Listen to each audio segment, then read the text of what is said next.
The antelope tracks were 3 days old, pressed into dry grass that crackled under the summer sun. Wakan rode his painted mare along the high ridge, scanning the prairie that rolled away in endless waves of sage and stone. He had left his band's camp at dawn, expecting to return by nightfall, with enough meat to feed his cousins and the elders who tended the cooking fires. The morning of late July, in the year 1870, promised to be clear and hot, the kind of day when a man could think without distraction and hunt without interference. From the far ridge, a lone rider paused light, catching on a small tin star at his vest. He studied the wagon ruts and the thin smoke on the horizon, then turned his horse downslope, keeping his distance. Tracks told him enough for now. He would follow without spooking the killers. But the wind changed direction, carrying a smell that had nothing to do with game or grass. Gunpowder, sharp and bitter, mingled with the stench of scorched canvas, and something worse, the unmistakable copper tang of blood left too long in the sun. Wakan reined his mare to a halt and stood in his stirrups, scanning the terrain ahead. Smoke rose in thin, dark threads against the cloudless sky, and his chest tightened with a familiar dread. He touched the rifle slung across his back and the knife sheathed at his belt, then urged his horse forward at a careful walk. When he crested the low ridge and looked down into the shallow basin below, the world seemed to tilt. 4 wagons lay scattered like broken toys, their canvas covers torn and blackened by fire. Bodies sprawled in the dirt, limbs twisted at unnatural angles, clothing soaked dark with blood that had already dried to the color of rust. Crates and barrels had been smashed open, their contents trampled into the earth. A woman's bonnet fluttered from a wagon wheel caught by the breeze like a pale ghost. The stink of death rose thick enough to choke on. Wakan's mare shied nostrils flaring wide, and he steadied her with a hand on her neck. He studied the scene below with the practiced eye of a warrior who had seen too much violence in his 30 years. At first glance, it looked like a raid, brutal, efficient, the kind of slaughter that settlers blamed on his people without question or proof. But something was wrong. The bodies were clustered too close together, herded into a tight group, as if they had been driven there before being cut down. And there in the churned earth around the wagons, hoof prints stood out clear and deep. Not the narrow, unshod tracks of Lakota ponies, but the wide, iron-shod prints of ranch horses. Movement caught his attention. A young woman, maybe 20 years old, lay on her side near the center wagon. Her dress was torn from shoulder to hem, one sleeve hanging by threads, and her face was streaked with dirt and blood that had run from a cut above her eyebrow. She was alive, dragging herself forward on her elbows, reaching toward a small boy who sat in the dust, sobbing with the helpless confusion of a child who did not understand why his world had shattered. A few paces away, an older woman clutched her right arm to her chest, bent over in pain, her face gray with shock. An old man lay half-buried under a shattered crate, each shallow breath rattling wet in his chest. Then Wakan saw the arrows. 3 of them driven deep into the backs of the dead men who lay face down in the dirt. Lakota arrows fletched with hawk feathers and painted with the red and black bands his own cousins used when they hunted elk in the high country. But the shafts were wrong, too straight, too new, clearly purchased from a trader or stolen from a cache. Real warriors did not leave their arrows behind unless they had been forced to flee in haste, and there were no signs of pursuit or panic here. Only cold, calculated murder. He looked again at the hoof prints, at the tight cluster of bodies, at the arrows thrust into flesh, like accusations written in blood. Someone had staged this massacre to look like Lakota work. Someone wanted the world to believe his people were responsible for slaughtering innocent settlers. The young woman's eyes found him. She froze, hand still outstretched toward the crying boy, and then her face twisted with a mixture of terror and fury that made her look older than her years. She threw herself over the child, shielding him with her body, and screamed at Wakan in a voice raw with grief and rage. "You did this, your kind, murdered them all." Wakan did not answer.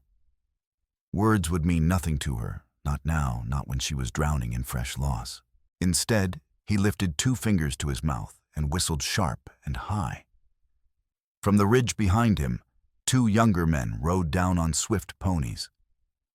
Yaji, lean and quick-tempered, barely past 20 summers, carried a bow across his back and wore his hair in 2 long braids wrapped with red cloth. Delson, broader in the shoulders and quieter in manner, held a rifle in his hands and studied the scene below with narrowed eyes. They were Wakan's cousins, sons of his mother's sister, and they had followed him out to help with the hunt. Now they pulled their horses to a stop and stared at the carnage spread before them. Delson made a soft sound of disgust deep in his throat. Yaji spat into the dust and cursed in Lakota. "Who did this thing?" Yaji asked, his voice tight with anger. Wakan pointed first at the hoof prints, then at the arrows driven into dead flesh. "Not us," he said in their own language. "But someone wants it to look that way. Someone who knows how to make white settlers afraid and angry." He dismounted and walked slowly among the bodies, speaking low and steady to his cousins, trying to keep the woman from panicking further. She clutched the boy tighter, her eyes tracking Wakan's every move, as if he were a wolf circling wounded prey. He crouched beside one of the dead men, middle-aged, sturdy, with work-calloused hands and a wedding ring on his left hand, and gently rolled him onto his back. The arrow in his spine had been driven in after death. The blood around the wound was already drying, and there were powder burns on the man's chest from a rifle fired at close range. 4 people still drew breath in this place of death. The young woman, whose torn dress and fierce eyes spoke of desperation and determination in equal measure. The boy, no more than 8 or 9 years old, with dark hair and a face too pale with shock. The older woman, whose broken arm hung at a sickening angle. And the old man, gut-shot and fading fast, his skin taking on the gray pallor that spoke of minutes rather than hours remaining. Wakan approached the dead man, whose wedding ring matched the one on the older woman's hand. From the stiff fingers, he carefully pried loose a leather satchel, the kind used to carry important papers. Inside, he found documents neatly folded, a water rights contract, stamped with an official seal, and a small ledger bound in cloth. The top sheet of the contract granted water rights to land along Copper Creek. The ledger was filled with notes written in a careful, educated hand. Names, dates, sums of money, and detailed accounts of intimidation and violence.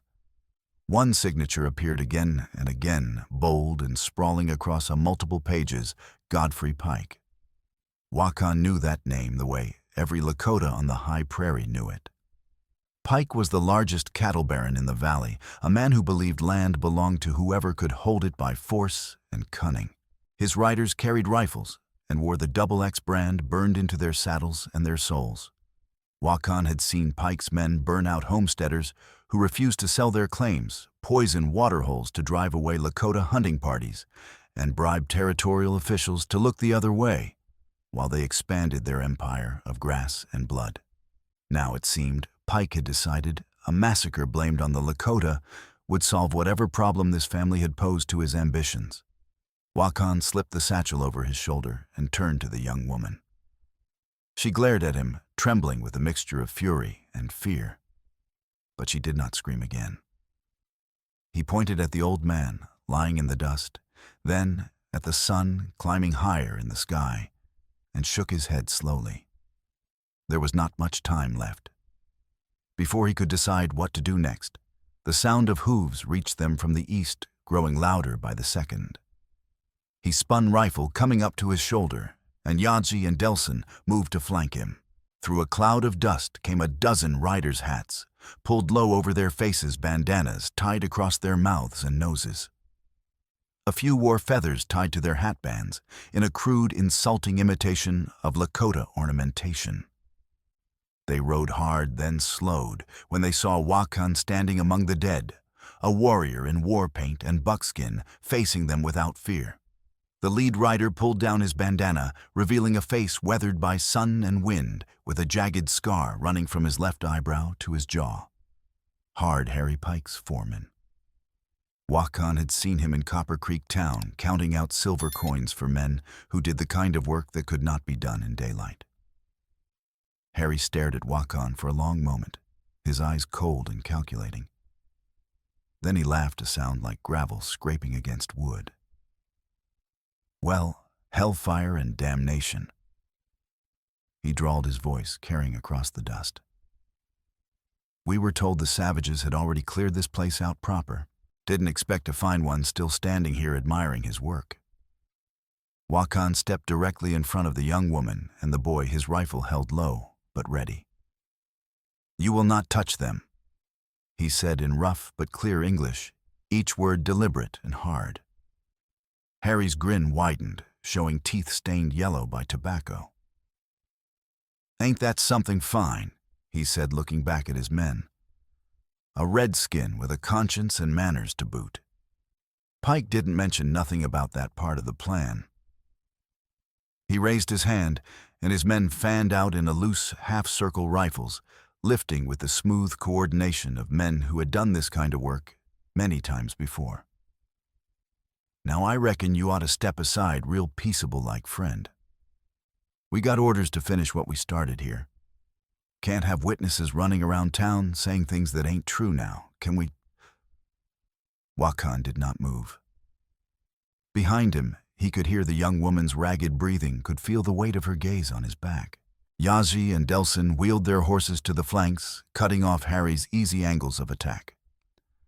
"Last chance, savage," Harry said, his voice dropping all pretense of friendliness. Wakan pulled back the hammer on his rifle. The click was very loud in the sudden terrible silence. Harry cursed viciously and spurred his horse forward. Bullets kicked up dirt around Wakan's boots, splitting the air with sounds like angry hornets. He dropped to one knee and fired the shot, punching through the shoulder of the nearest rider and spinning him backward out of his saddle. Yazi's bow sang its high, deadly note, and an arrow took another man in the thigh, sending him toppling with a scream. Delson fired twice with the methodical calm of a hunter, dropping a third horse and sending its rider sprawling face first into the dirt. The fight was brief and vicious, the kind of violence that erupted and ended in less than a minute. Harry's men had expected an easy cleanup, not a Lakota warrior with 2 skilled hunters at his back and nothing to lose. When 2 more of Pike's riders fell dead and the rest scattered in confusion, Harry wheeled his horse and retreated, his face twisted with rage and something that might have been fear. But before he rode off, his eyes found the leather satchel lying in the dust where Wakan had dropped it during the fight. Papers had spilled out, the contract fluttering in the hot breeze. Harry's face went hard as stone when he saw Pike's signature on the documents. He pointed at Wakan, his fingers shaking with fury. "You just made the biggest mistake of your miserable life, savage. That there is property of Mr. Godfrey Pike himself. And he don't let nobody steal from him and live to brag about it. You hear me? Nobody." He rode off with his remaining men following, but Wakan knew with cold certainty they would be back. This was no longer just about covering up a massacre. Pike's men had seen the contract and the ledger. They knew what those documents could do to their employer's carefully constructed empire. Wakan picked up the satchel and stuffed the papers back inside with quick, precise movements. When he turned, the young woman was staring at him, her face pale beneath the dirt and blood, but her eyes were sharp and measuring. "Why?" she whispered, her voice cracking. "Why would you help us when your people did this?" He did not answer immediately. There was no time for long explanations, and she would not believe him anyway, not yet. Roman, the old man, was dying with each shallow breath, and the sun was climbing higher, stealing what little time they had left. Instead of words, Wakan knelt beside Roman and examined the wound as carefully as his limited knowledge allowed. The old man's belly was torn open, the edges ragged and dark with blood that seeped through the cloth someone had pressed against it. Roman's skin had taken on the gray, waxy look of a man already halfway to the spirit world. Wakan had seen wounds like this before in raids and skirmishes that had marked his youth. Men did not survive them, not on the open prairie, not without a skilled surgeon and strong medicine, and even then the chances were as thin as morning mist. He looked up at the young woman. "My name is Wakan," he said quietly. "What is yours?" She hesitated as if giving her name might be a betrayal, then said, "Valeria Roman. This is my brother Roland, my mother Esther, and my grandfather Roman. My father Victor is—" Her voice broke and she gestured at the bodies lying in the dust. Wakan nodded slowly.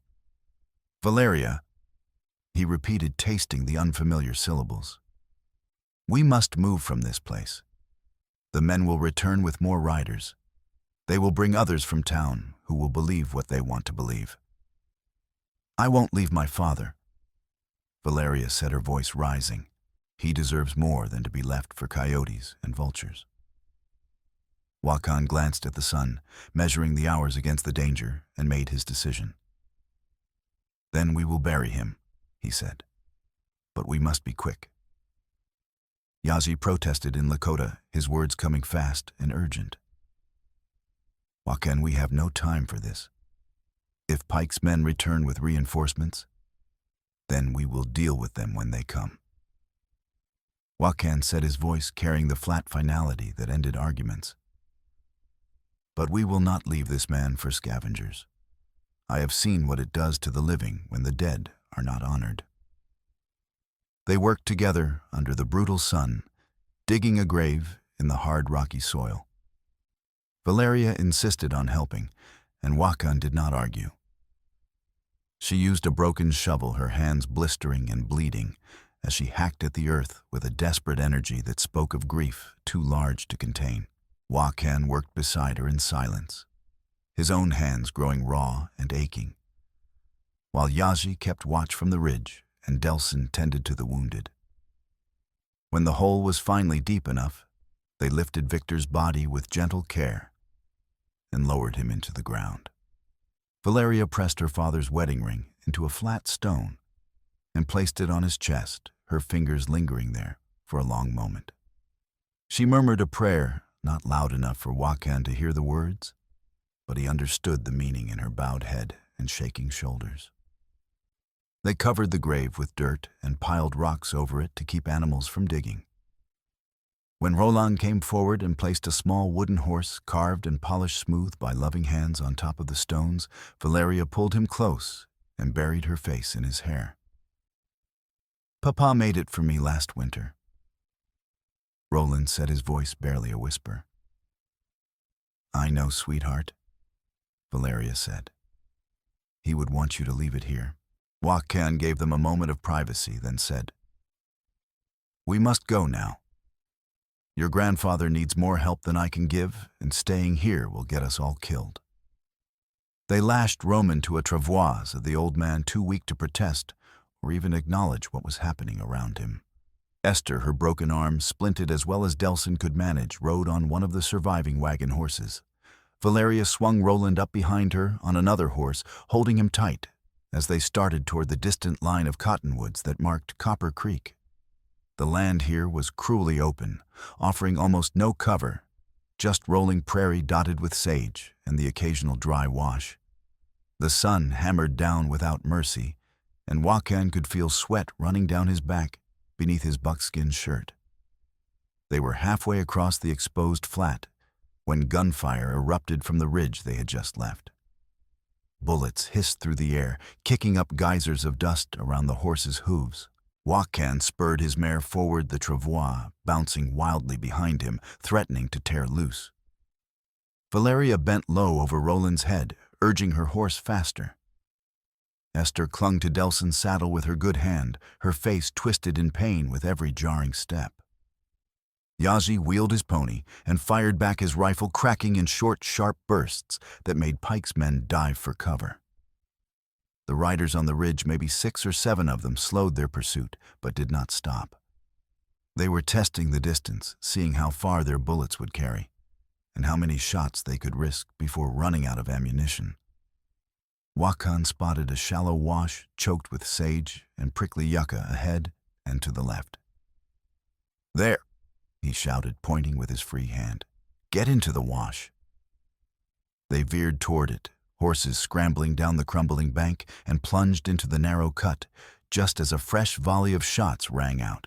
The wash was barely deep enough to hide them, scarcely 4 feet from bottom to rim, but it was enough to break the line of fire. They dismounted quickly, pulling the horses down into the dirt, and waited with pounding hearts and burning lungs. The sound of hooves grew louder, circling above them like wolves around wounded elk. Harry's voice carried on the hot wind, shouting orders. They went into that wash, circle around and flush 'em out.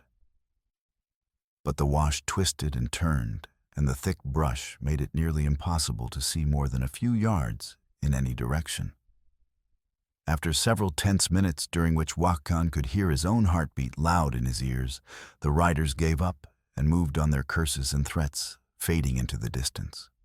Wakan waited until he could no longer hear any sound of pursuit, then gestured for the others to follow. They moved quickly through the wash, staying low and quiet, until it widened and spilled out into the riverbed, where Copper Creek ran shallow and cool over smooth stones. The cottonwoods rose ahead, their leaves rustling silver green in the afternoon breeze, offering the first real shade and shelter they had found. Wakan led them deep into the grove and helped Valeria lift Roland down from the horse. The boy was shaking, his face pale and streaked with tears he had been too frightened to shed while they were running. They made a rough camp under the spreading branches. As the sun began its slow descent toward the western horizon, Wakan built a small fire, just large enough to boil water, and tore strips of cloth from his own shirt to clean Roman's wound. The old man's breathing was wet and labored, each breath a visible struggle, and his skin had gone cold despite the summer heat. Wakan did what he could, pressing the cloth tight against the torn flesh, but he knew it was not enough. He had seen too many men die from wounds like this.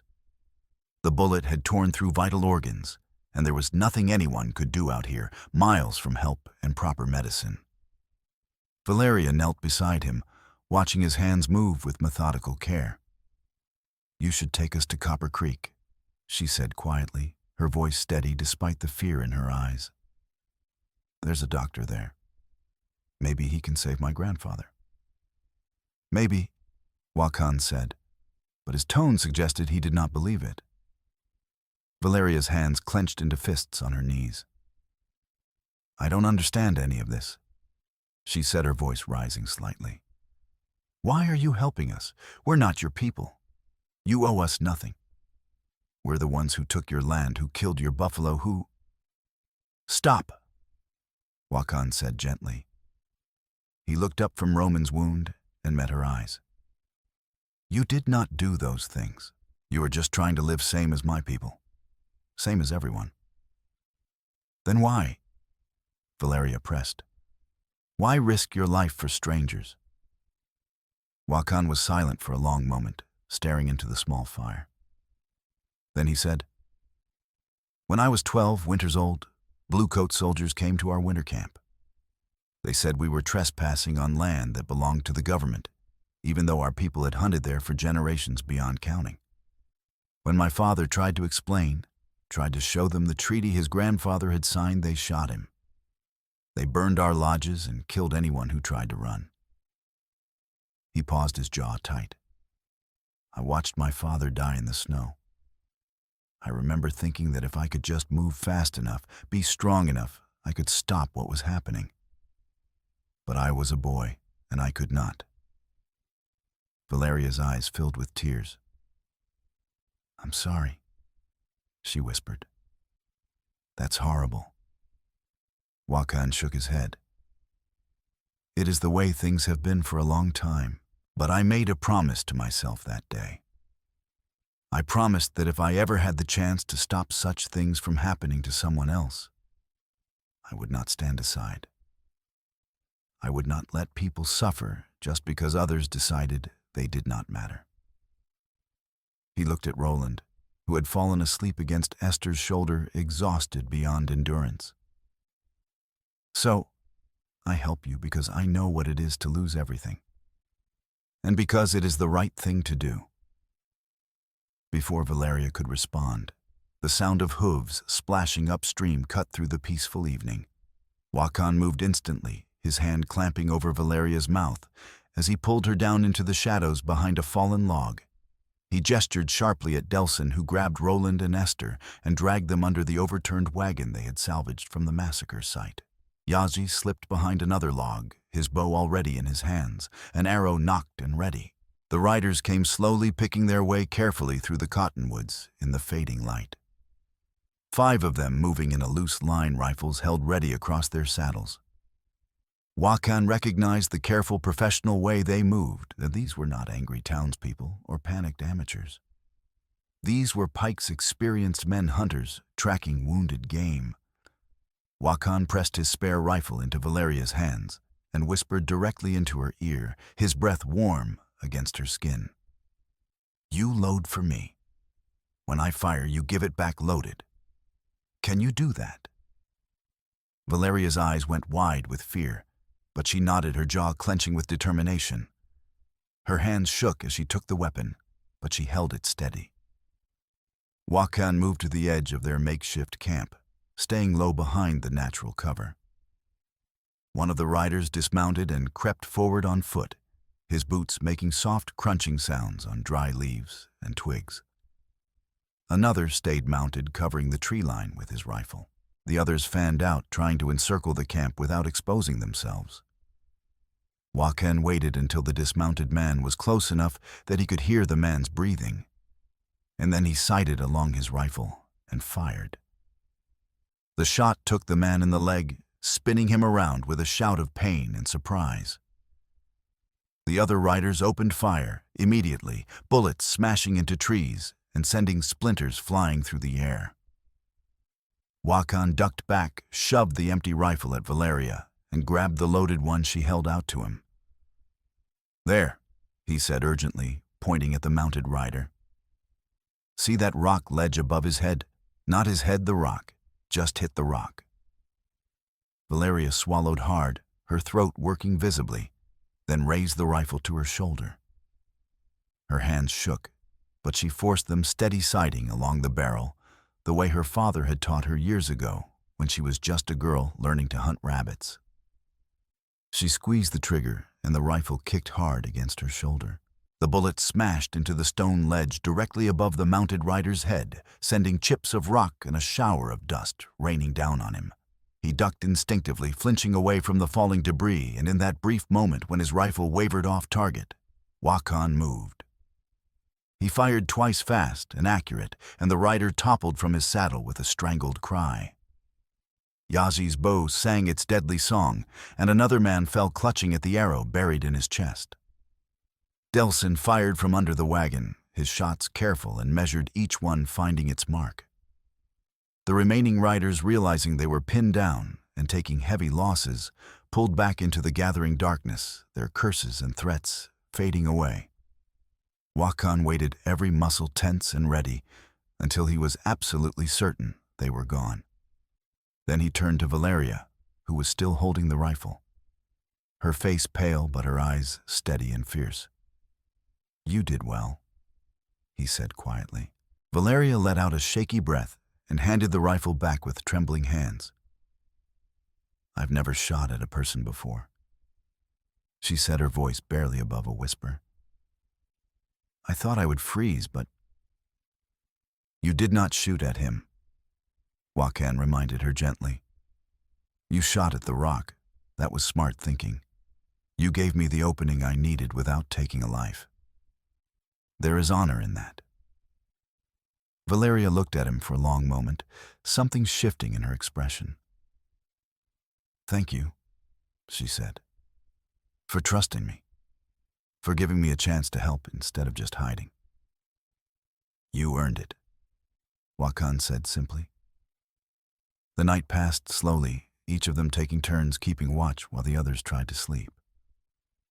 Roman's breathing grew steadily weaker, the wet rattle in his chest more pronounced with each hour. Wakan sat beside him through most of the night, periodically checking the wound, and knowing there was nothing more he could do. By dawn, Roman was gone. His breathing had stopped sometime in the dark hours before sunrise, slipping away so quietly that Esther did not realize it until she reached out to touch his hand and found it cold and still. Valeria stood beside the body, wrapped in a thin blanket against the morning chill, and stared at the gray river running past their camp. Her face was expressionless, carefully blank, but her hands were clenched so tight her knuckles had gone white as bone. "That's everyone," she said, her voice flat and hollow. "My father, my grandfather, everyone who knew how to protect us is gone." She turned to look at Wakan, and the raw desperation in her eyes cut through him like a blade. "You have to take us all the way to Copper Creek, all the way to safety. If you leave us on the road, Pike's men will finish us before we make it another mile. Please." Wakan thought of his own people waiting for him to return with the meat he had promised. He thought of the danger that followed this woman and her family like a shadow, the riders who would not stop until all witnesses were dead and buried. He thought of the long journey ahead and the risks it would bring. And he thought of his father falling in the snow and the promise he had made to a boy with blood on his hands and ice in his heart. "I will take you," he said. "All the way." They buried Roman at sunrise on a rocky rise overlooking the river, in a spot where the morning light touched first and lingered longest. The ground was harder here, more stone than soil, and it took longer to dig deep enough. Wakan and Yaji worked the shovels while Delson kept watch with his rifle, his eyes scanning the horizon for any sign of pursuit. Valeria and Esther wrapped Roman in the blanket and said their goodbyes in low, broken voices that carried the weight of unspeakable loss. Roland stood apart from the others, staring at the ground with empty eyes, his small hands clenched at his sides. When the grave was filled and the stones piled high enough to keep animals from disturbing it, they stood together in silence. Valeria spoke a few words, her voice steady despite the tears tracking slowly down her cheeks. "He was a good man. He never hurt anyone who didn't deserve it. He just wanted to build something that would last, something we could be proud of and pass on to our children." Wakan nodded slowly. He understood that desire. Every man wanted to leave something behind, some mark that said he had lived and mattered. They mounted up and rode west, following the river toward Copper Creek and whatever waited for them there. The land here was rougher than the open prairie cut by deep ravines and dry washes that would turn into raging torrents when the autumn rains came. The sky was heavy with clouds that seemed to press down on them, and the air was thick and oppressive, with the promise of a storm building somewhere just beyond the horizon. By midday, the first drops began to fall. Within minutes, the rain became a solid wall of water that turned the trail into treacherous, sucking mud. The horses struggled, their hooves slipping and sliding on the slick ground, threatening to go down and take their riders with them. Thunder rolled across the prairie like distant cannon fire, and lightning flickered in jagged bolts that seemed close enough to touch. Wakan led them to an overturned wagon he spotted half buried in a ravine, the remnants of some earlier tragedy, the wood weathered gray and the wheels rotted away. They crowded beneath it, shoulders pressed close together, while the storm hammered down with furious intensity. Lightning flickered through the cracks between boards, illuminating their faces in brief, harsh flashes that stole color and warmth. Roland pressed against Wakan's side, shivering despite the fact that the temperature had barely dropped. Valeria sat beside them, her torn dress plastered to her skin, her hair hanging in wet tangles that dripped water down her back.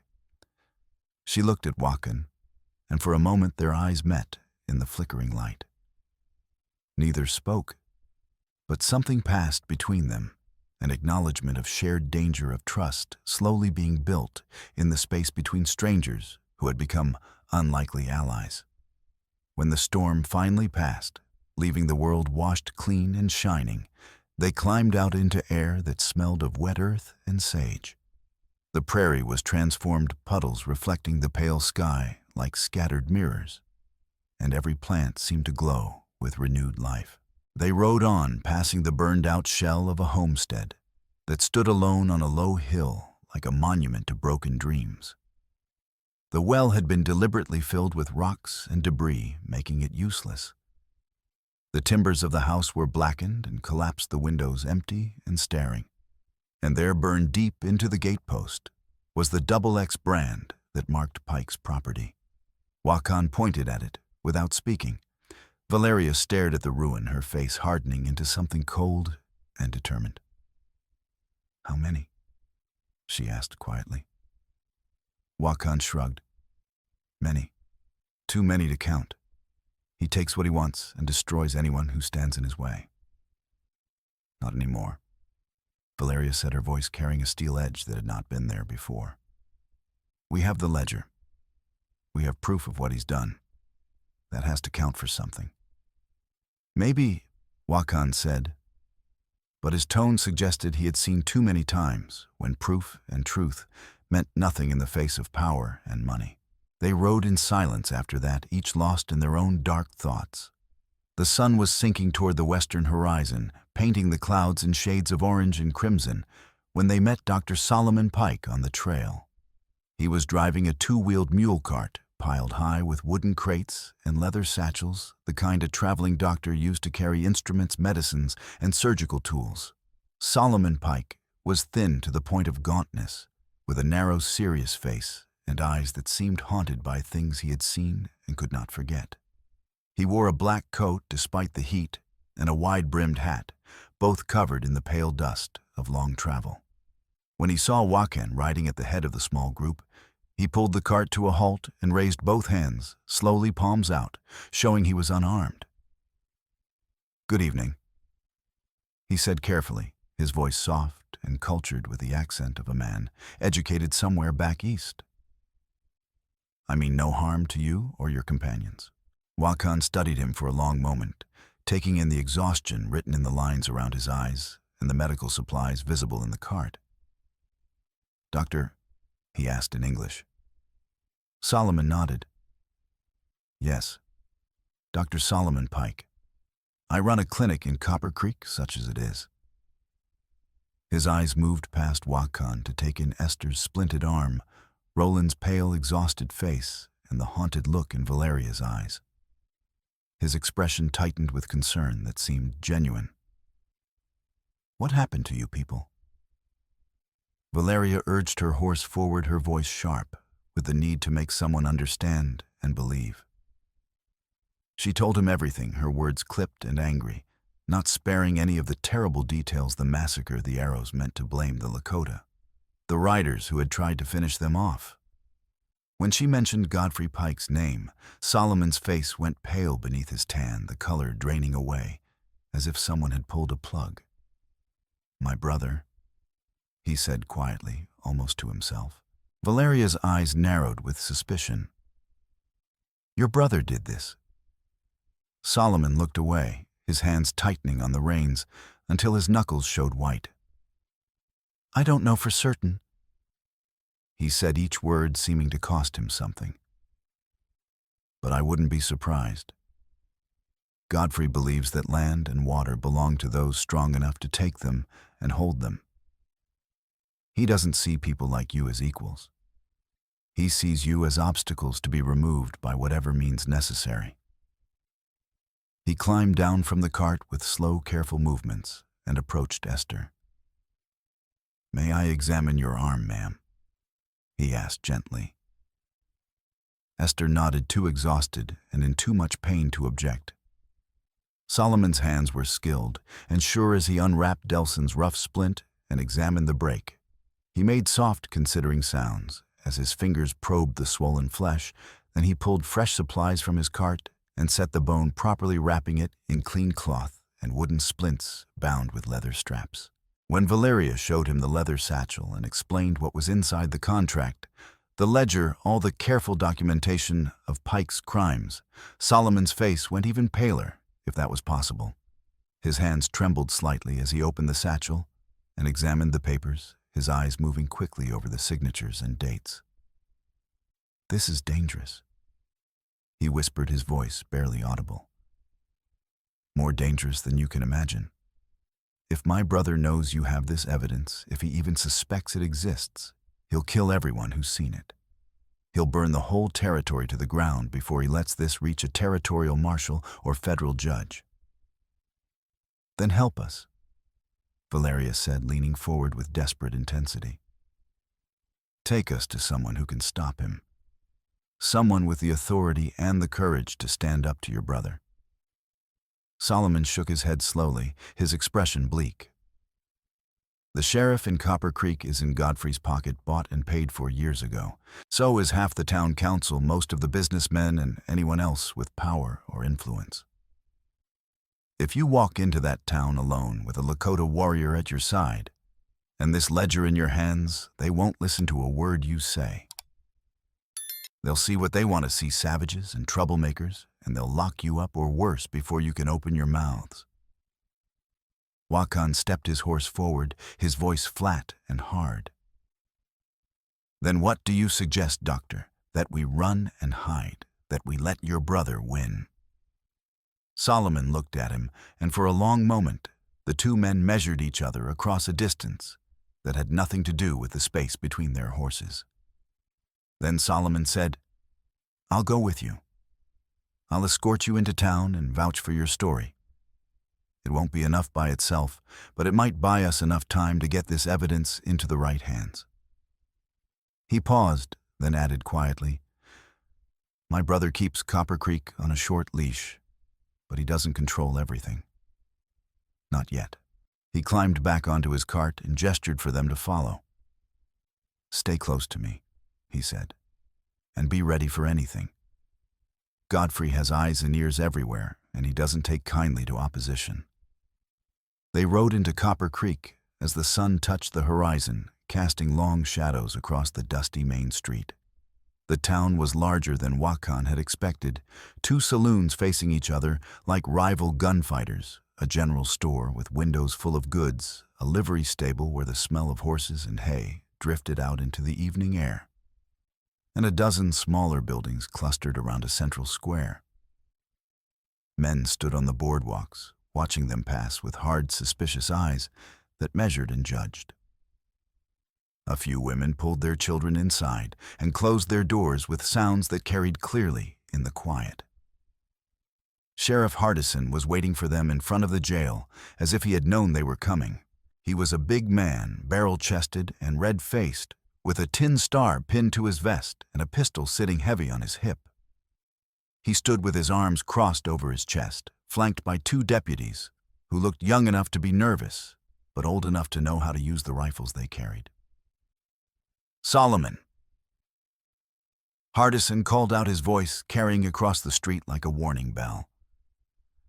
What in blazes are you doing bringing a redskin into my town?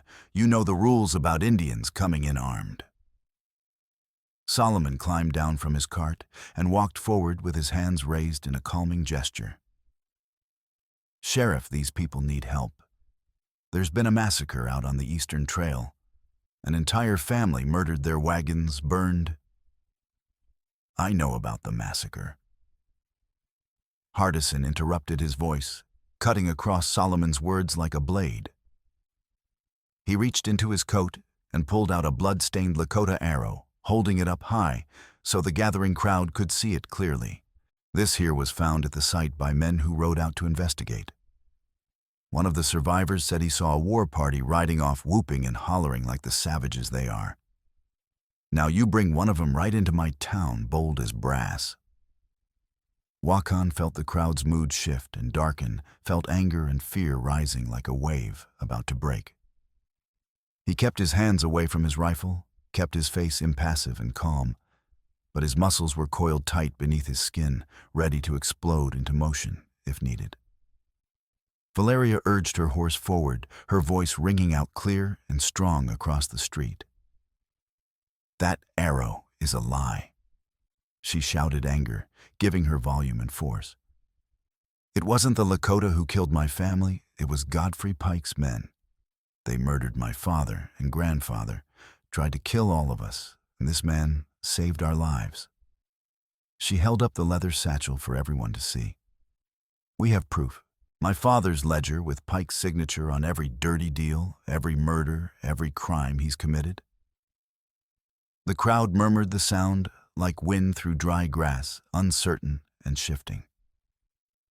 Hardison's eyes flicked to the satchel, and something dark and calculating crossed his face. He stepped forward, his hand moving toward his pistol in a gesture that could have been casual or threatening depending on how one chose to read it. "I'm going to have to take that ledger into evidence, miss," he said, his voice flat and official. "Can't have private citizens running around with documents that might pertain to ongoing investigations." Solomon moved to stand between Hardison and Valeria, his thin body seeming to grow taller with determination. "Sheriff, you will not," he said, his voice hard in a way Wakan had not heard before. "These people are under my protection as a physician and as a citizen of this territory. If you want that ledger, you'll need a warrant signed by a territorial judge, and we both know the nearest judge is 3 days' ride from here." For a moment that seemed to stretch out like warm honey. Hardison and Solomon faced each other on the dusty street while the crowd watched and waited. Wakan saw the sheriff's hand hover near his gun, saw the muscles in his jaw work as he ground his teeth together. Then Hardison forced a tight, insincere smile onto his face. "Fine," he said, the word coming out clipped and hard.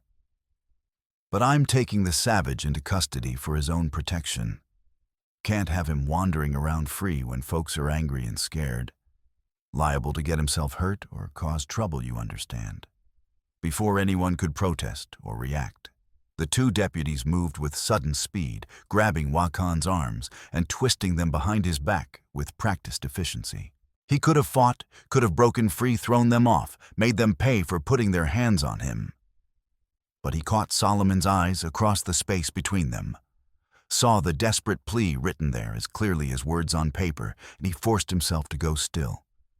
They dragged him off his horse and into the jail, their hands rough and careless, and threw him into a cell with enough force that he stumbled against the far wall. The barred door slammed shut with a sound like finality, and the lock clicked home. Wakan stood in the center of the small cell, breathing slowly and evenly, listening to the sounds of the town outside. He could hear Valeria's voice raised in protest, could hear Solomon's softer tones trying to calm her. He could hear the crowd beginning to disperse, their voices fading into the evening. And he could hear faint but unmistakable the sound of men gathering somewhere nearby, their voices rising with the particular cadence of anger being stoked and shaped into something dangerous. The night was going to be long, and he suspected it would end in blood. The cell was narrow and dark, maybe 8 feet on a side, with walls built from stone blocks mortared together with casual competence. A narrow cot with a stained mattress sat against one wall, and a tin bucket squatted in the corner, its purpose obvious and its smell barely tolerable. The only light came from a small barred window set high in the wall through which Wakan could see a narrow slice of darkening sky. He sat on the cot and forced his breathing to slow, forced his mind to clear and sharpen. Panic was the enemy of survival. Fear made men stupid, made them rush when they should wait, made them freeze when they should act. He had learned that lesson young, learned it in blood and loss, and he had never forgotten it. He tested the bars of the cell door, methodically pressing his weight against each one, checking for rust or weakness. They were solid iron, recently maintained, set deep into the stone. The lock was heavy and well made, the kind that would require a key or significant force to open. The walls were equally solid, the mortar between the stones hard and unyielding. The only way out was through the barred door, and that door was locked tight. He sat back down and waited. Patience was a weapon, and he knew how to wield it. Hours crawled past, like wounded animals. The light filtering through the window changed from orange to purple, to deep blue-black. Wakan heard the deputies changing shifts, their voices low and bored as they complained about the heat and the long night ahead. One of them brought him a tin plate of beans, swimming in grease, and a cup of water that tasted of metal and dust. Wakan ate, slowly chewing each bite thoroughly, storing energy against whatever was coming. Outside, the town grew louder rather than quieter as the night deepened. Wakan could hear men gathering in the street, their voices rising in anger that had been carefully cultivated and fed.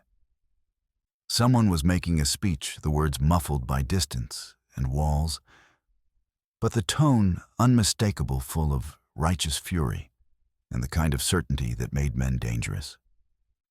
He pulled himself up to the window by gripping the bars and looked out. Through the narrow gap, he could see part of the main street, lit now by torches and lanterns that cast wild, dancing shadows.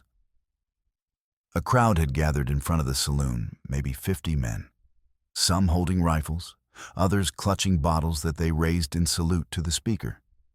At the center of the crowd, standing on the saloon porch with the confidence of a man who owned everything he surveyed, was Godfrey Pike. Even from this distance, Wakan could see the power the man wielded like a weapon. He was tall and broad-shouldered, dressed in a fine black coat and a wide-brimmed hat with a silver band that caught the torchlight.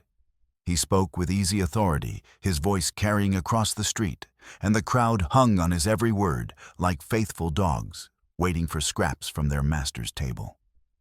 Beside Pike stood Hard Harry, arms crossed over his chest, a rifle slung casually over his shoulder.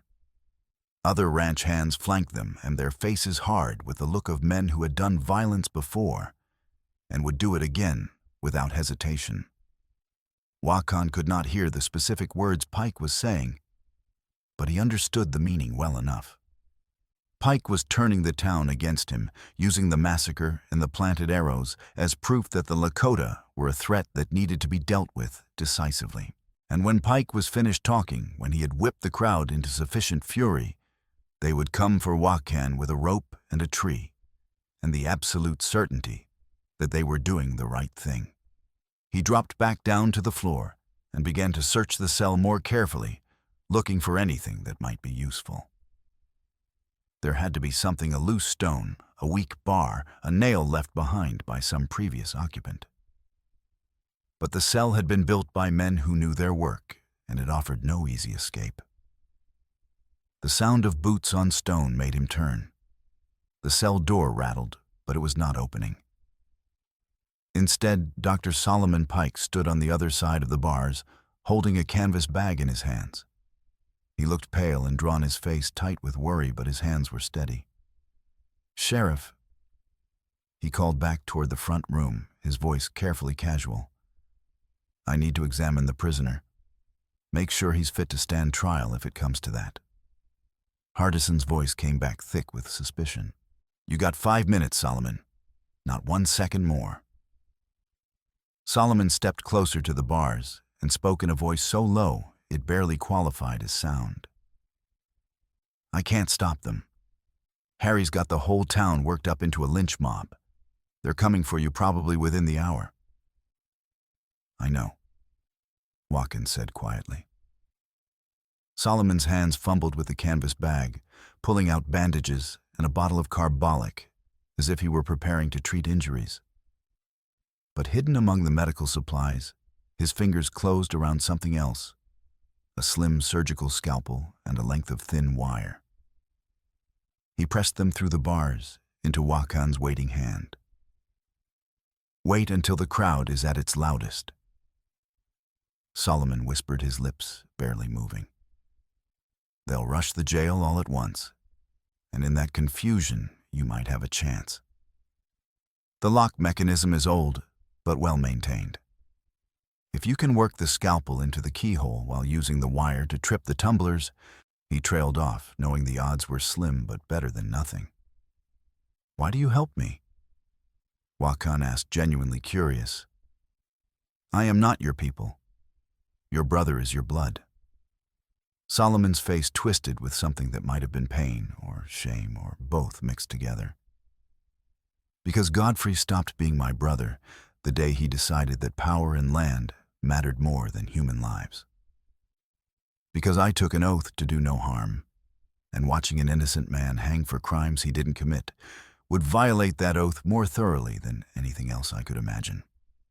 He paused, then added, "And because I've been collecting evidence against my brother for months now, sending copies of documents and witness statements to a territorial marshal I trust. Someone needs to survive long enough to make sure that evidence sees the light of day."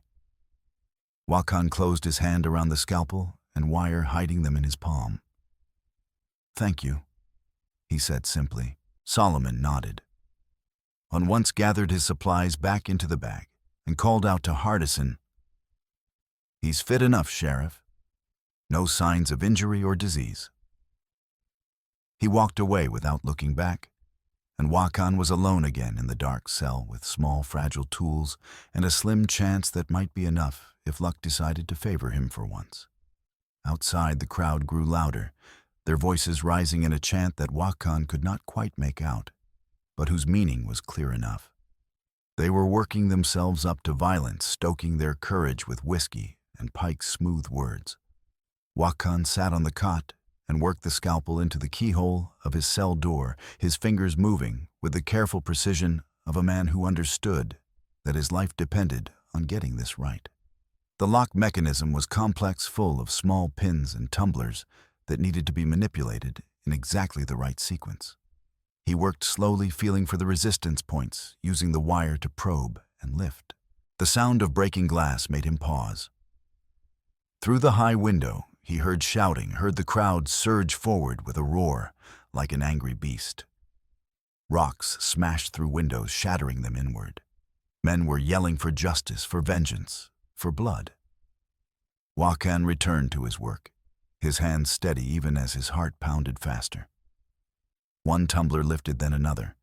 The mechanism was beginning to yield slowly, reluctantly, but yielding nonetheless. The front door of the jail crashed open, and Hardison's voice rose in half-hearted protest. "Now you folks just hold on a minute. This ain't the way to do things. We got laws and procedures." "To hell with your laws," someone shouted back. "That savage killed innocent people. He needs to hang, and he needs to hang now." Boots pounded on the floor, getting closer. Wakan worked faster, sweat running down his face despite the cool night air. The third tumbler lifted with a soft click that sounded as loud as a gunshot in his ears. One more. Just one more. The cell door rattled as someone grabbed the bars from outside. Hard Harry's scarred face appeared in the dim light from the front room, his grin wide and mean. "Well now," he drawled. "Looks like your time's run out, Savage. Hope you made your peace with whatever gods your people pray to." He fumbled with a key ring, searching for the right one to open the cell door. Behind him, the narrow hallway was packed with men holding torches and rope, their faces twisted with righteous fury. Wakan gave the wire one final desperate twist. The fourth tumbler lifted with a click, and the lock mechanism released. The cell door was still held shut by Harry's grip on the bars, but it was no longer locked. When Harry found the key and turned it in the lock, expecting resistance, the sudden lack of it threw him off balance. Wakan exploded into motion, slamming his shoulder into the door with all his strength. The iron bars hit Harry square in the face, and the foreman went down with a strangled cry, blood pouring from his shattered nose.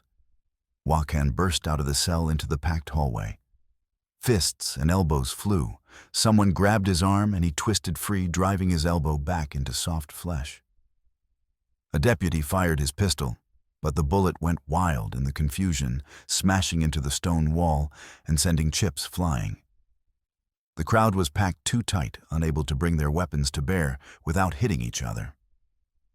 Wakan fought his way toward the back of the jail, where he remembered seeing a rear door during his brief glimpse of the building. Men grabbed at him, and he threw them off with desperate strength. Someone hit him from behind, a blow that sent stars exploding across his vision. But he kept moving, kept fighting. He reached the back door and slammed into it with his shoulder. The wood splintered, but held. He hit it again, and this time it flew open, depositing him into the dark alley behind the jail. Solomon was there, holding the reins of 2 horses and breathing hard. Go, he gasped. They'll be right behind you. Wakan grabbed the reins and swung up into the saddle, his battered body screaming protest. Come with me, he said. Solomon shook his head. I have to stay. Someone needs to keep working against Godfrey from inside. But you need to save Valeria and the boy. Pike's men are going after them next. Where? Wakan demanded. The old Hendricks place north edge of town, Solomon said quickly. I told them to hide there. It's abandoned, but it has 4 walls and a roof. Go now before. The back door crashed open again, and men poured out into the alley, their shouts echoing off the walls. Solomon slapped the horse's rump hard, and the animal bolted forward into the darkness. Wakan bent low over its neck, urging it faster, while bullets whined past his head like angry insects. He rode through the dark streets of Copper Creek, taking corners at reckless speed, trusting the horse to find its footing. Behind him, the sounds of pursuit grew louder. Men mounting horses, shouting directions to each other, organizing a hunt. The Hendricks place stood at the northern edge of town, a sagging 2-story structure with boarded windows and a porch that had partially collapsed under years of neglect. Wakan dismounted while his horse was still moving and ran to the front door, which hung half open on broken hinges. Valeria, he called out, keeping his voice low but urgent. It's Wakan, we have to leave now. Movement in the darkness, and then Valeria appeared at the top of a rickety staircase, Roland in her arms, and Esther moving slowly behind her. They're coming, aren't they? She asked, her voice remarkably calm. Yes, Wakan said. Pike's men know where you are. We have maybe minutes, not hours. They came down the stairs quickly, Valeria moving with the sure-footed grace of someone who had learned not to waste time on fear. Outside, the sound of hooves was getting closer, coming from multiple directions. There are too many to fight, Wakan said, thinking quickly. And they know this town better than we do. We need to go somewhere they won't expect, somewhere we can make a stand or hide until we can get help. Where? Valeria asked. Wakan thought of the ledger, thought of the water rights and the illegal schemes Pike had been running. The old Pike ranch, he said. The one Godfrey abandoned when he built his new spread. Solomon mentioned it once, said Godfrey uses it to store supplies for his operations that aren't quite legal.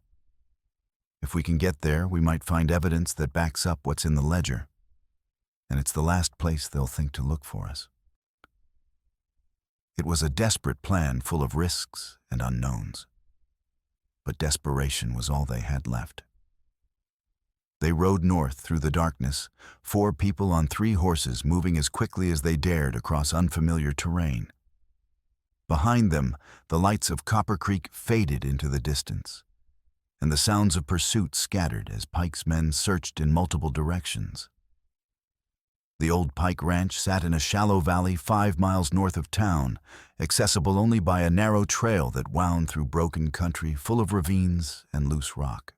By the time they reached it, false dawn was beginning to lighten the eastern sky, painting the clouds in shades of gray and pale pink. The ranch buildings were in worse shape than Wakan had hoped. The main house had partially burned at some point, leaving only the stone foundation and a few charred timbers reaching toward the sky like blackened fingers. But there was a barn that still stood mostly intact, and beyond it, half hidden by a stand of cottonwoods, was a low structure built into the hillside. That's a root cellar or storage bunker, Valeria said, studying it. My father had one like it back in Kansas, built into the earth to stay cool in summer and warm in winter. They approached cautiously, but the place seemed genuinely abandoned. The bunker's heavy wooden door hung open on iron hinges, revealing a dark interior that smelled of damp earth and old hay. Wakan struck a match and held it up, revealing a space about 20 feet long and 10 feet wide, with timber supports holding up the earthen ceiling and crates stacked along the walls. He moved deeper inside, checking for animals or recent signs of human presence, and his match illuminated something that made his breath catch. The crates were stamped with government markings, rifles, ammunition, and supplies that should have been delivered to army posts or territorial offices, but had somehow ended up here instead. "This is what Pike has been doing," Valeria said, moving to stand beside him. Her face was grim in the flickering light. "Stealing government shipments, selling them for profit, and using the money to buy more land and power. The ledger mentioned military contracts that disappeared, but I didn't understand what it meant until now." "It means we have him," Wakan said quietly. "This evidence combined with the ledger is enough to bring federal marshals and possibly even army investigators. Pike can bribe local sheriffs, but he can't bribe everyone. But first we have to survive long enough to get the word out," Esther said from the doorway, her voice weak but steady. "And they're going to come looking for us here eventually. We need a plan." Wakan looked around the bunker, his mind working through possibilities. The structure was solid, built into the hillside, with earth packed thick around and above it. The door could be barricaded from inside, and the narrow entrance would force attackers to come at them one or two at a time, giving away their advantage of numbers. But there was also danger here. The timber supports that held up the ceiling were old and dry, and the earth packed around them was loose. A fire set at the wrong place could collapse the whole structure, burying them alive. It was a stronghold and a trap at the same time. "We make our stand here," he said finally. "We send Roland out on the fastest horse with a message to the territorial marshal. And we hold until help arrives, or Pike gives up." "He won't give up," Valeria said quietly. "He can't afford to. Too much is at stake." "I know," Wakan said. He looked at her. And in the dim light, he could see the exhaustion written in every line of her body, could see the fear she was working so hard to hide. "But we have no other choice. And sometimes, when you have no choice, you discover you're stronger than you knew." Valeria held his gaze for a long moment, then nodded. "All right," she said. "Then we fight." They spent the next hour preparing their defense, working with the desperate efficiency of people who knew their time was limited. Wakan and Delson, who had caught up with them during the night ride, reinforced the door with heavy timbers dragged from the ruined house. Yaji climbed to the top of the bunker's earthen roof and kept watch, his sharp eyes scanning the approaches for any sign of riders. Inside the bunker, Valeria organized their meager supplies, water, a little food, ammunition for the rifles they had taken from Pike's stolen crates. She made sure Roland understood the plan, explaining it in simple, clear terms that the boy could grasp. "You're going to ride to find help," she told him, crouching down so they were eye to eye. "You're going to take the fastest horse and ride hard for the territorial marshal's office in Silver Fork. It's 2 days' ride, maybe less, if you don't stop except to rest the horse. You're going to give him this letter." She pressed a folded paper into his hands, sealed with wax. "And you're going to tell him what happened. Can you do that?" Roland's face was pale, but determined. "What if the bad men catch me?" he asked, his voice small. "They won't," Valeria said with a confidence she did not entirely feel. "Because you're smart and brave, and you're going to ride like the wind. And because Wakan is going to make sure they're too busy with us to chase after you." Roland looked at Wakan, who nodded, once his face serious. "You can do this," Wakan said.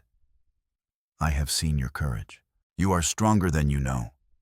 They sent him off, just as the sun cleared the horizon, giving the boy a head start before Pike's men could organize a proper search.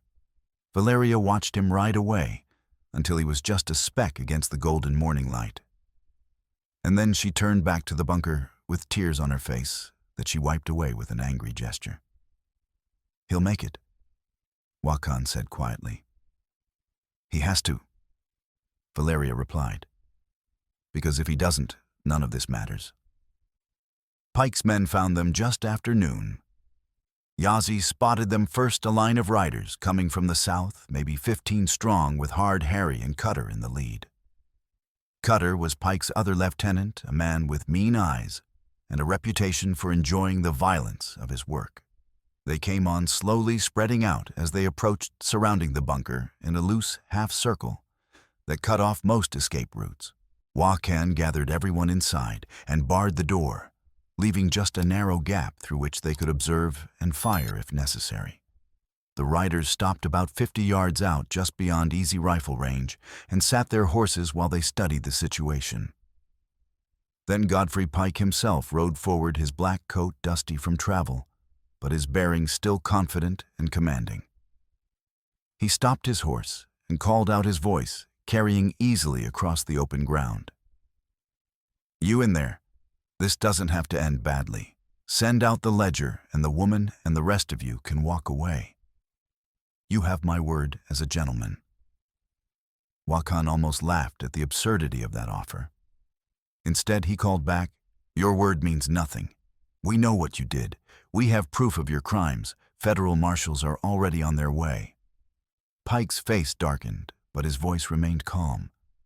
"Then you're fools. Those marshals won't arrive for days, if they come at all. And I control this valley. I control the sheriff, the town council, the telegraph lines. Everything. You have nowhere to go and no one to help you. We have each other," Valeria shouted from beside Wakan. "And we have the truth that's more than you'll ever have." For a moment, Pike sat motionless on his horse, and Wakan could see him calculating odds and options. Then he turned to Cutter and said something too low to hear. Cutter grinned, showing crooked teeth, and gestured to several of his men. They dismounted and began gathering dry brush and wood from the surrounding area, piling it near the bunker's entrance.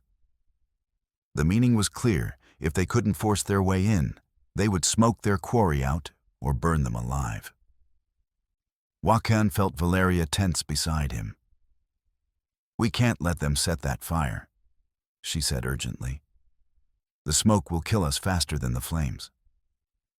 "I know," Wakan said. He was already moving, pulling her toward the back of the bunker where the shadows were deepest. "There is another way. These old bunkers sometimes have escape tunnels dug during construction in case of cave-ins. Help me look." They searched frantically, hands moving over the earthen walls, looking for any sign of a hidden opening. Esther joined them, her broken arm making her clumsy, but her determination undimmed. Delson kept watch at the door, while Yazi remained on the roof, occasionally firing shots to keep Pike's men honest and at a distance. Wakan's fingers found what he was looking for: a section of the wall where the earth was looser, less packed, and behind it, the faint sound of hollow space. He grabbed a shovel from the pile of tools in the corner and began digging, tearing into the wall with desperate speed. Outside, Cutter's men had finished building their pile of kindling and were preparing to light it. Wakan could hear Pike giving orders, his voice calm and methodical, as if he were discussing nothing more important than the price of cattle. Wakan's shovel broke through into empty space, and cool air rushed out of the opening he had created. He widened the hole quickly, revealing a narrow tunnel barely wide enough for a person to crawl through, sloping downward into darkness. "Go," he told Valeria. "Take your mother and follow the tunnel. It should come out somewhere downslope, probably in the trees." Valeria stared at him, understanding flooding her face. "You're not coming," she said. It was not a question. "Someone has to stay and hold them here long enough for you to get clear," Wakan said. "Delson, Yazi, and I will keep them busy. When you hear the shooting start, you run. Don't stop, don't look back, just run." "I won't leave you," Valeria said, her voice fierce. "Not after everything." "You have to." Wakan interrupted gently. "For Roland. For your mother." For all the people Pike has hurt and will hurt if he's not stopped. You have to survive to tell this story. Valeria's eyes filled with tears, but she did not argue further. Instead, she reached out and gripped his hand hard enough to hurt her fingers intertwining with his. "Don't you dare die," she said. "Don't you dare. Because when this is over, we have things to talk about. Important things." Wakan felt something shift in his chest, something warm and painful and achingly precious. "I will do my best," he said quietly. "Now go." She went helping Esther into the tunnel first, then crawling in after her, her torn dress disappearing into the darkness. Wakan covered the entrance as best he could with loose earth and crates, making it look like nothing had been disturbed. Outside, flames crackled as Cutter's men lit their kindling. Smoke began to seep through cracks around the door, thin at first, but growing thicker. Wakan moved to join Delson and Yazi at the door, checking his rifle and the spare ammunition he had taken from the stolen crates. "They are lighting the fire," Delson observed calmly. "We will die from smoke before the flames reach us. Then we give them something else to think about," Wakan said. He took a deep breath, offered a silent prayer to his ancestors, and kicked the door open. The 3 Lakota warriors burst out of the bunker in a rush, firing as they came. Pike's men, caught by surprise while they tended the growing fire, scattered in confusion. Wakan shot the nearest man, saw him fall, then rolled behind a water trough that provided scant cover. Yazi went left his bow, singing, while Delson went right with his rifle.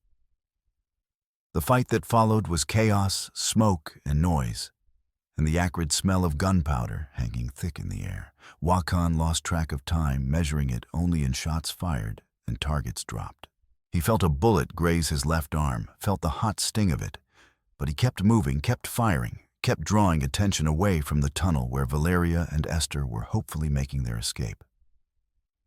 Then everything changed. A man Wakan had not seen before stepped out from behind Pike's horse. He was young, maybe 25, with the look of a deputy or lawman, clean-shaven, wearing a vest with a badge pinned to it, holding a rifle with the easy confidence of someone who knew how to use it. "Hold your fire," the man shouted, his voice carrying with unexpected authority. "I'm Deputy Hayes, Territorial Marshal's office. Everyone lower your weapons now." The shooting stopped, as if someone had thrown a switch. Pike's men looked at each other in confusion, unsure whether to obey or ignore the order. Pike himself sat frozen on his horse, his face a mask of shock that was rapidly transforming into fury. Hayes walked forward into the no-man's land between the two sides, his badge glinting in the afternoon sun.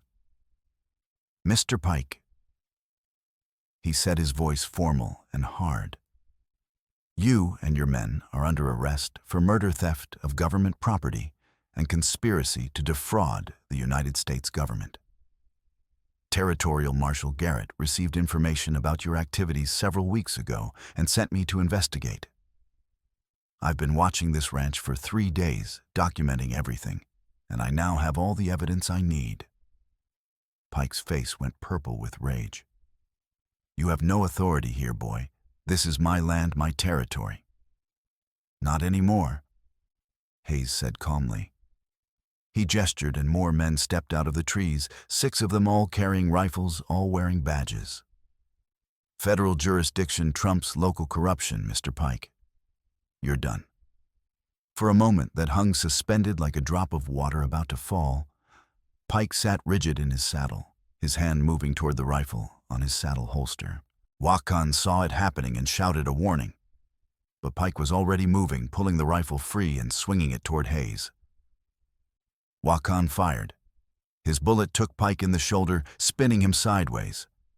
Hayes fired a split second later, his shot more carefully aimed, taking Pike in the chest. Godfrey Pike fell from his horse and lay still in the dust, his blood soaking into the earth he had killed so many to possess. The fight went out of Pike's men like air from a punctured bladder. They dropped their weapons and raised their hands, their faces showing relief that it was finally over. Cutter tried to run, making it maybe 10 yards, before one of Hayes's men brought him down with a shot to the leg. Wakan lowered his rifle, his hands shaking with exhaustion and the aftermath of adrenaline. He became aware of pain in his arm where the bullet had grazed him, aware of bruises and cuts he had not noticed during the fight. Yazi and Delson moved to stand beside him, their faces grim but triumphant. Hayes walked over to Wakan, studying him with sharp, intelligent eyes. "You're Wakan," he said. It was not a question. Dr. Solomon Pike wrote about you in his reports. Said you were the one who saved the Roman family and gathered the evidence against Godfrey. Solomon sent you? Wakan asked, surprised. Hayes nodded. He's been my informant for months, sending letters and documents through channels his brother didn't control. When he wrote that things were coming to a head, that Godfrey had committed murder and was trying to cover it up by blaming the Lakota Marshal Garrett, sent me here fast as I could ride. I got to Copper Creek last night just after you broke out of jail, and I've been tracking you since. He paused, then added quietly, I'm sorry I couldn't reveal myself sooner. I needed to catch Godfrey in the act with witnesses and evidence that couldn't be disputed. Where is Solomon now? Wakan asked. Hayes's face darkened. In custody, I'm afraid. When his brother realized he'd been betrayed, he tried to kill him. Solomon's alive, but he's hurt. The town doctor is tending to him at the clinic. Wakan felt something cold settle in his stomach. Before he could ask more questions, a shout came from the trees. Valeria emerged from the undergrowth, supporting Esther, both of them covered in dirt, but alive and unharmed. When she saw Wakan standing there, bleeding but alive, her face crumpled, and she ran to him, throwing her arms around him, with enough force to make him stagger. You're alive, she said into his chest, her voice muffled and choked with tears. I heard the shooting and I thought, I am alive. Wakan said softly, wrapping his arms around her despite the pain it caused. We all are. It is over. She pulled back just far enough to look up at him, and in her eyes he saw something that made his heart skip and race. When this is done, she said fiercely, when all the official business is finished and we're finally safe, you and I are going to have a very long conversation about what happens next. Do you understand? Wakan understood. He understood perfectly. Yes, he said simply. I understand. Deputy Hayes cleared his throat diplomatically. I hate to interrupt, he said. But we need to get statements from all of you, and we need to secure this evidence before anything else happens. If you'll come with me back to Copper Creek, we can start sorting this out. They rode back to town in a strange procession. Federal deputies captured criminals and the survivors of Pike's ambitions, all mixed together. By the time they reached Copper Creek, word had spread, and half the town had turned out to see Godfrey Pike's body draped over his horse and his men in chains. Sheriff Hardison, seeing which way the wind was blowing, tried to disappear into the crowd. Hayes's men arrested him before he made it 2 blocks. The next few days were a blur of official proceedings. Marshal Garrett arrived from the territorial capital, a hard-faced man in his 50s, who looked like he had seen everything twice and been unimpressed both times. He took statements from everyone involved, examined the ledger and the stolen government supplies, and interviewed witnesses from town who were suddenly very willing to talk about Pike's crimes now that the man was dead and could not retaliate. Solomon Pike recovered from his injuries, a severe beating that had broken 2 ribs and given him a concussion, but nothing that would not heal with time. When he was well enough to walk, he came to the clinic where Valeria had set up her practice in the building he had left to her in his will.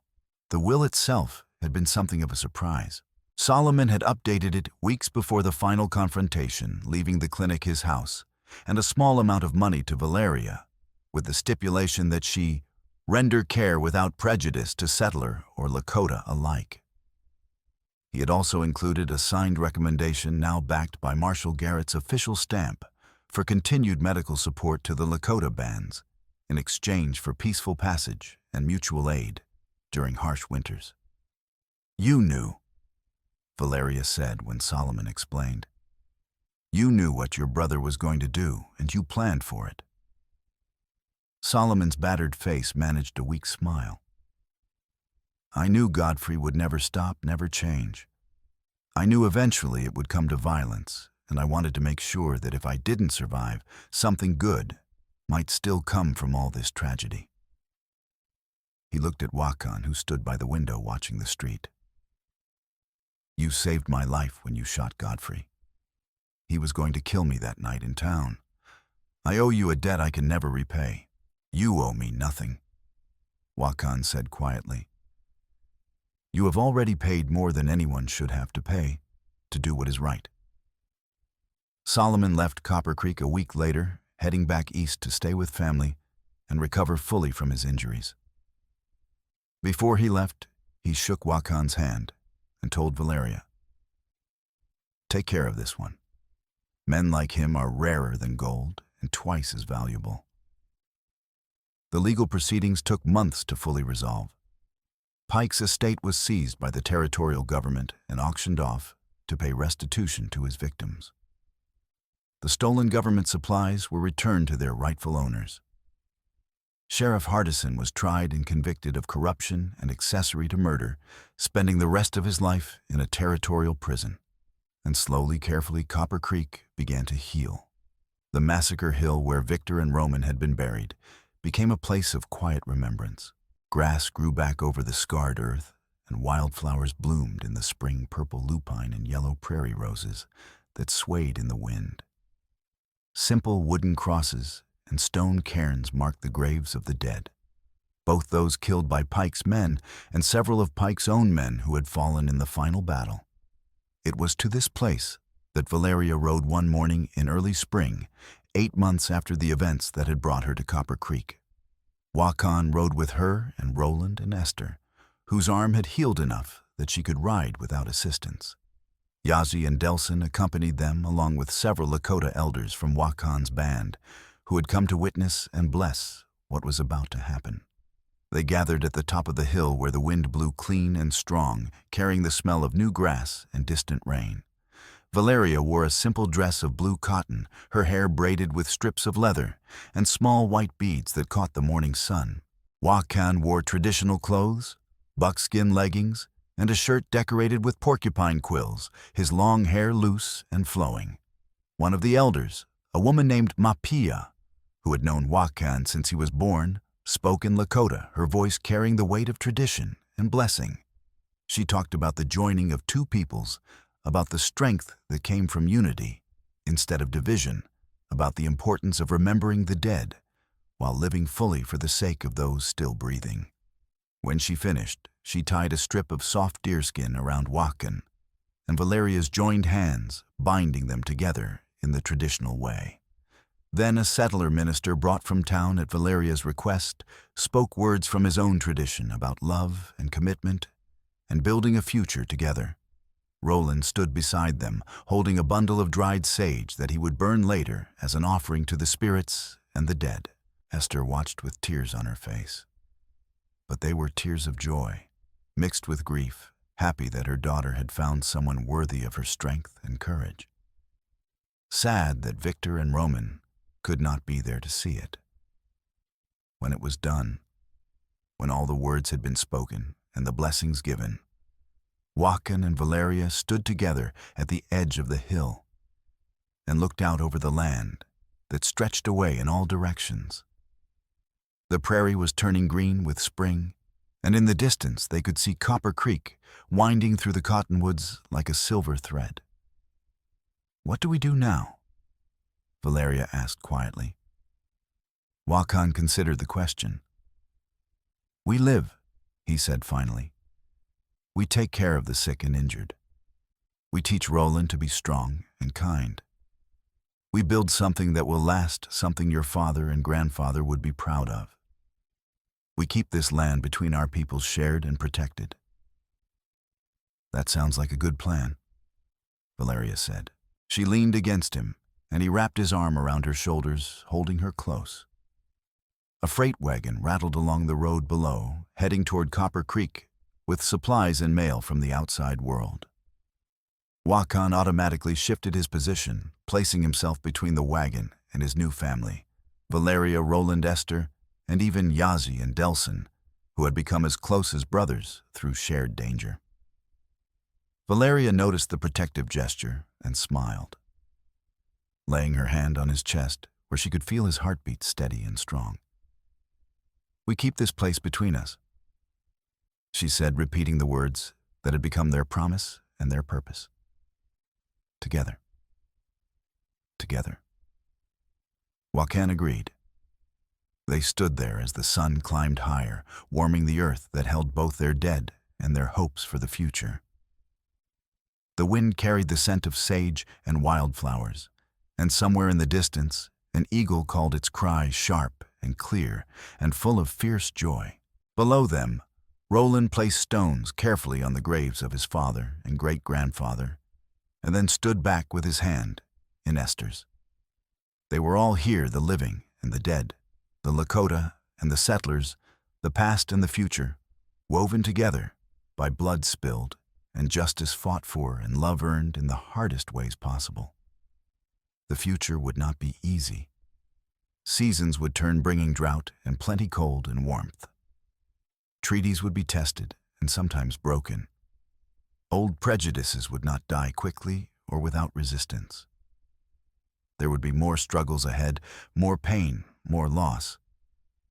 But they would face it together, this unlikely family bound not by blood, but by choice and sacrifice, and the absolute determination to build something better than what had come before. Wakan had gone out hunting for meat on a summer morning that seemed like it belonged to another lifetime. Instead, he had found a family in the middle of a massacre, found a purpose larger than survival, and found a love he had never expected to deserve or receive. It was more than any hunt could ever bring. It was everything that mattered. They turned together and walked down the hill toward their horses, toward Copper Creek, toward the life they would build together, one day at a time. The prairie stretched out around them, harsh and beautiful and full of possibility. And as they rode away from the Massacre Hill for the last time, the sun broke through the clouds and painted the whole world gold. Even before they touched the latch, a thin breath of cool air slipped through a nail hole in the plank, the telltale draft of an old vent pipe buried in the berm, the kind every large homestead cut to keep the cellar dry.